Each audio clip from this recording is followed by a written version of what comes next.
नमस्कार, मैं हूं राजेंद्र धमीजा। आप देख रहे हैं मेरा चैनल सौभाग्यदीप। ज्योतिष और उपाय इस श्रृंखला की अब प्रस्तुत है 42वीं कड़ी। जन्मपत्री है हमारे पास में एक पुरुष की। जन्म तिथि है 5/10/1994। जन्म समय है 10 बजे सुबह और जन्म स्थान दिल्ली है और वृश्चिक लगन है। लगन दूसरे स्थान तीसरे स्थान में कोई ग्रह नहीं।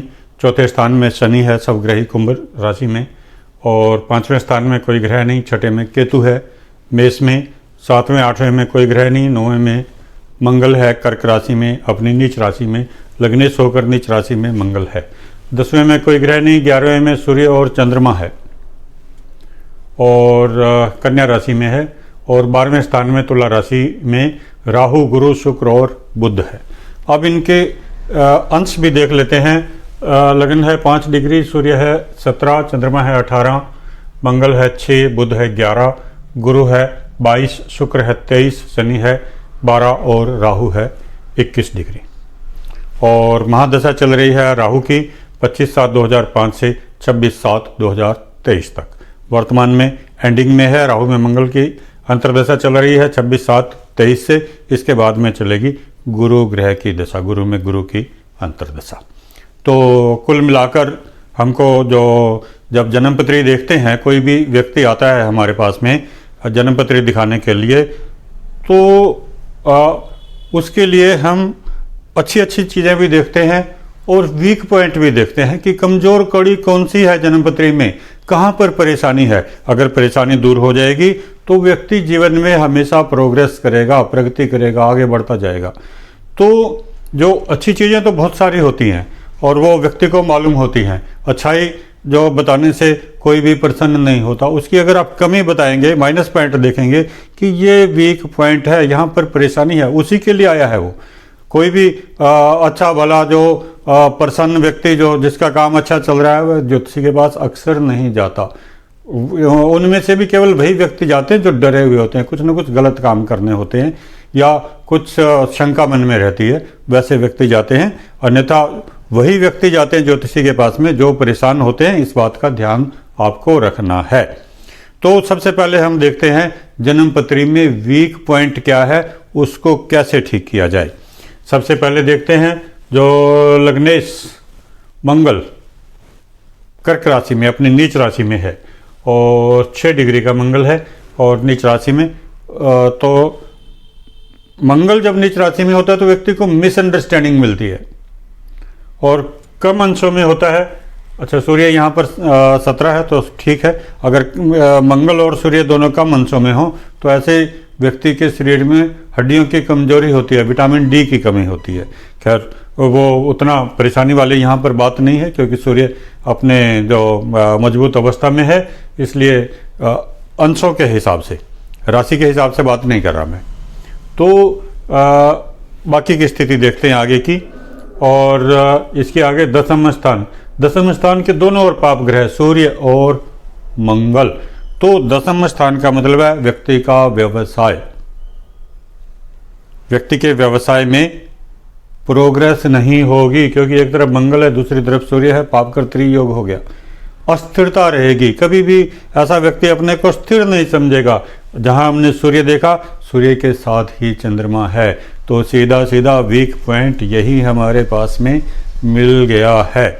तो इस आगे भी देख लेते हैं। आगे राहु गुरु शुक्र और बुध है। वहाँ पर शुक्र सब ग्रही है, गुरु बुध सारे जो लगभग अंश उनके सही हैं, तो कोई वहाँ कमी वाली बात नहीं है।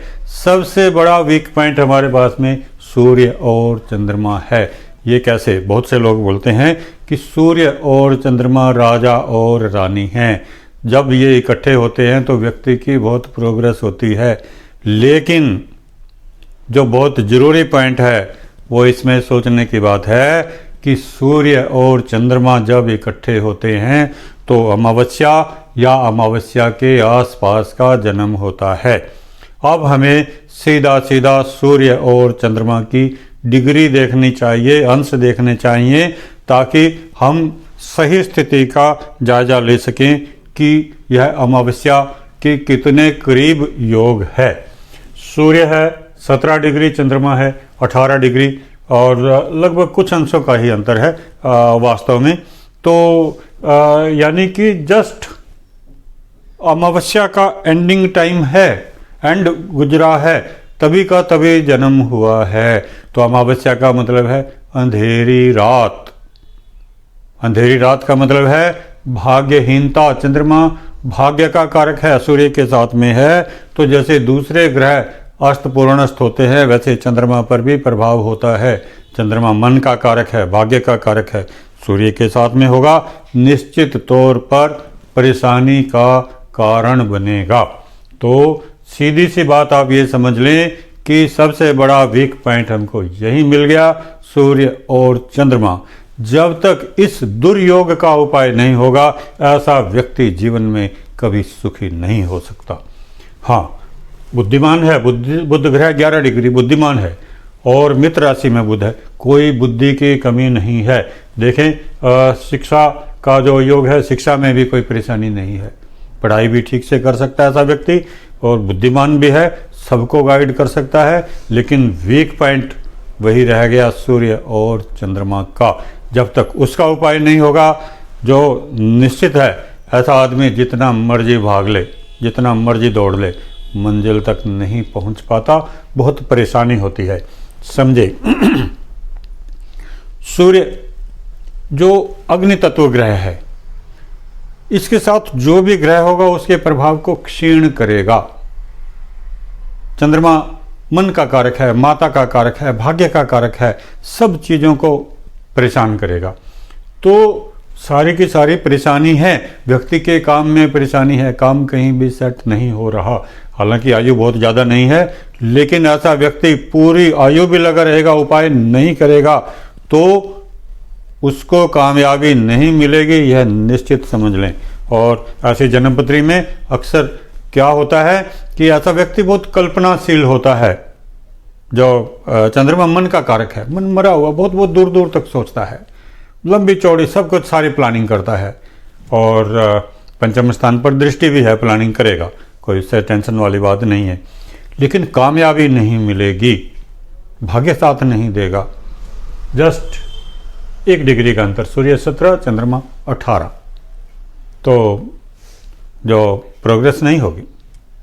इसका उपाय बहुत जरूरी है। जब तक उपाय नहीं होगा तब तक सारे चक्कर काटने के बाद में भी आदमी वहीं शून्य का शून्य पर खड़ा होगा।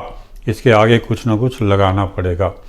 तो उपाय क्या है समझ लें, इसको बहुत ज़रूरी है। और ज़रूरी क्यों है?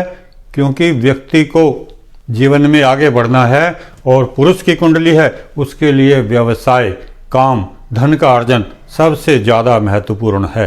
केवल कल्पनाशील होकर और जो किताबी ज्ञान हासिल करके प्रैक्टिकल को छोड़ते हुए वो कुछ भी नहीं कर सकता। नॉर्मल में क्या है कि ऐसा व्यक्ति दूसरों को गाइड करता है, क्योंकि उसके पास में ज्ञान है, बुद्धि है, और मार्गदर्शन देता है, और जिसको भी मार्गदर्शन देगा वो सब आगे बढ़ते जाएंगे, और वह व्यक्ति वहीं का वहीं खड़ा रहेगा। कई बार मैं बोलता हूँ, जब ऐसी जन्मपत्री मेरे सामने आती है कि यह जन्मपत्री एक ऐसे शिक्षक की है जो खुद साइकिल पर चलता है और उसके चेले लंबी लंबी गाड़ियों में चलते हैं, उनके पास में बहुत धन वृद्धि होती है, बहुत प्रोग्रेस होती है। तो असली चीज़ पर आते हैं, अपने काम की बात पर, कि जो अमावस्या का जन्म है, तो जब तक अमावस्या का उपाय नहीं होगा तब तक व्यक्ति जीवन में आगे बढ़ ही नहीं सकता। जितना बढ़ेगा घूम फिर कर फिर वहीं आएगा। इसके लिए क्या उपाय करें समझ लें। सबसे पहला उपाय है, इसके लिए रुद्र कवच धारण करें, भगवान शिव की शरण में जाएं, रुद्र कवच धारण करें।